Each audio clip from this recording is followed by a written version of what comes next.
I'm Neil Dempsey, venture capitalist with Bay Partners. I've been a venture capitalist for a long, long time. And I've seen a lot of great ideas and, quite frankly, a lot of bad ideas. Some companies make it, some companies don't. The experience I've gotten over the years is that there's a DNA for a successful entrepreneur. There's 3 strands of that DNA: passion, perseverance, and personality.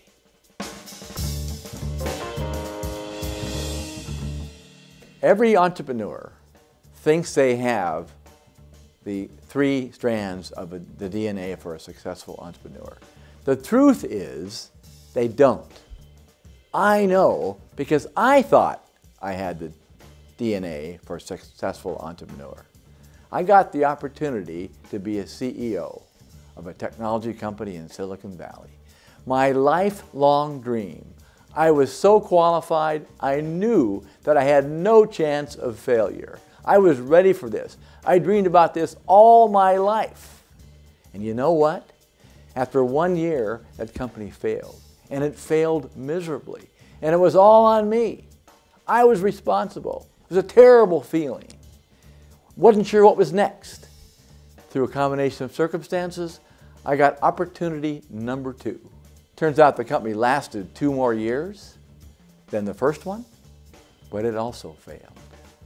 So here I was in my 40s with 2 failed startups. What was next? I wasn't sure. I had no idea. I was feeling depressed, demoralized, dejected. I knew I couldn't get another job as a CEO of a tech company. Well, one of my investors in one of my failed startups called me and said, "Neil, would you be interested in being a venture capitalist?" And I said, "Huh? With your firm? I just lost you several $1,000,000. I didn't tell him that, but I felt that. And I wasn't sure why he asked me to be part of his firm. Now I think I know. I was an expert in failure. I thought, well, here I am, back on top. Not quite, not quite. I was hired as an associate, an entry-level beginning associate, along with about 6 other of my fellow associates, all of which were at least 10, maybe 15 years younger than I was.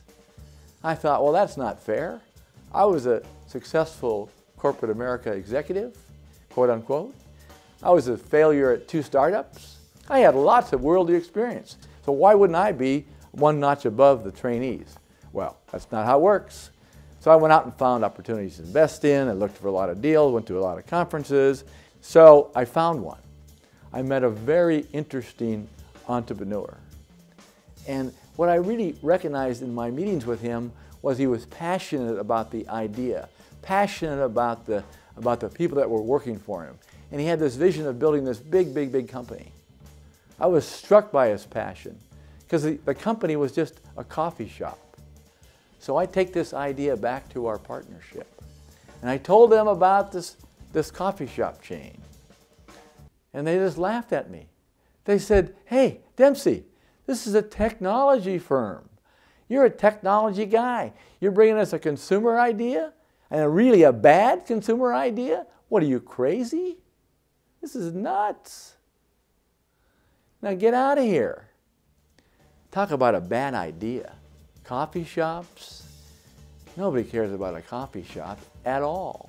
How could he even get this financed?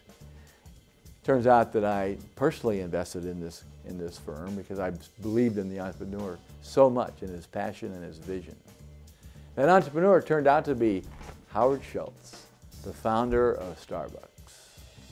Success in business is a very difficult thing to achieve. People say you have to have a lot of passion for what you're doing, and it's totally true. And the reason is because it's so hard that if you don't, any rational person would give up. It has to be linked to something that you are so passionate and crazed about. The ones that are successful loved what they did so they could persevere when it got really tough. And the ones that didn't love it quit because they're sane. You can't really succeed at the levels that you want to unless you find that thing that you're so passionate, excited, and in love with? If you don't love it, you're going to fail. So you got to love it, you got to have passion.